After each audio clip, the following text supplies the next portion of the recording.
What if the idea of original sin was never about us being inherently sinful? What if it was trying to describe something much more human? Something modern psychology is only beginning to understand. That the wounds of one generation echo into the next. That the pain of our ancestors lives on inside us. And that the story of Adam and Eve might actually be one of the oldest descriptions of generational trauma ever written.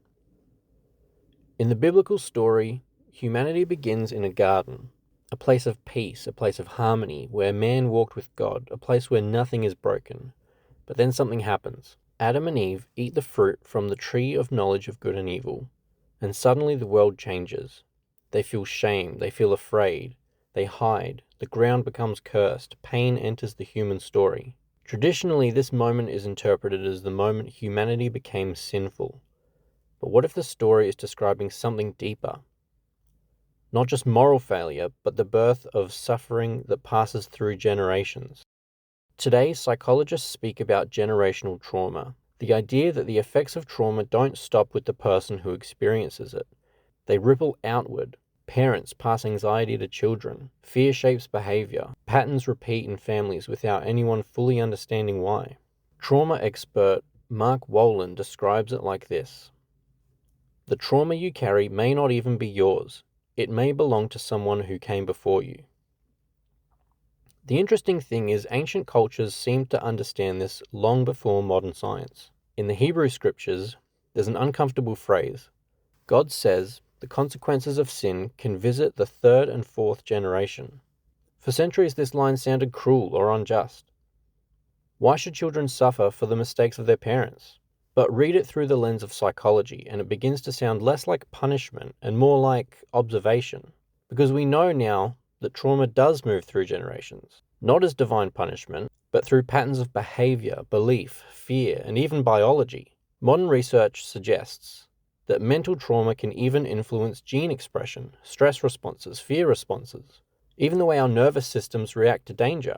The past doesn't just live in memory, it can live in the body. As trauma researcher Bessel van der Kolk famously put it, trauma is not just an event that happened in the past. It is also the imprint left on mind, brain, and body. In other words, the past becomes part of us, just like the biblical idea that something in humanity changed after the fall. The psychologist Carl Jung believed every person carries something he called the shadow, the hidden parts of ourselves we would rather not see. Unresolved pain, suppressed emotion, patterns inherited from our families and cultures. Jung warned, until you make the unconscious conscious, it will direct your life and you will call it fate. In many ways, this sounds eerily similar to the idea of original sin, a broken pattern in the human story that continues to repeat itself. Maybe the story of Adam and Eve was never meant to explain how humans became evil. Maybe it was meant to explain how humans became wounded. Once shame enters the story, everything changes. Adam blames Eve, Eve blames the serpent, relationships fracture.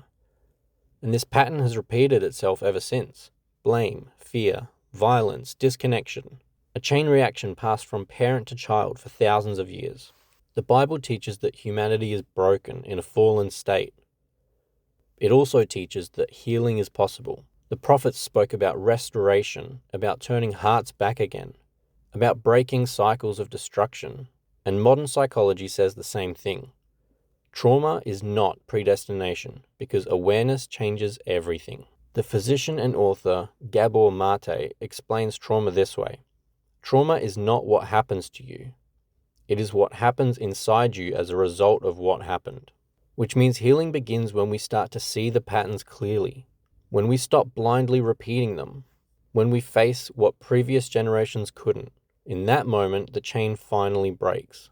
Maybe our redemption from original sin doesn't look like perfection. Maybe it looks like awareness. Maybe it's the moment someone in a family finally says, "This pattern ends with me." The moment pain is transformed instead of passed on. In that sense, healing is not just personal, it's generational. Maybe the ancient story of the fall was never about condemning humanity. Maybe it was warning us that suffering spreads unless it's controlled, that what is broken in one generation can echo through the next, but also that healing can do the same.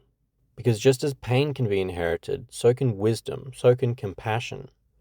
And when someone chooses to access the atonement of Christ to heal, they are not just changing their own life. They may be rewriting the story of every generation that comes after them.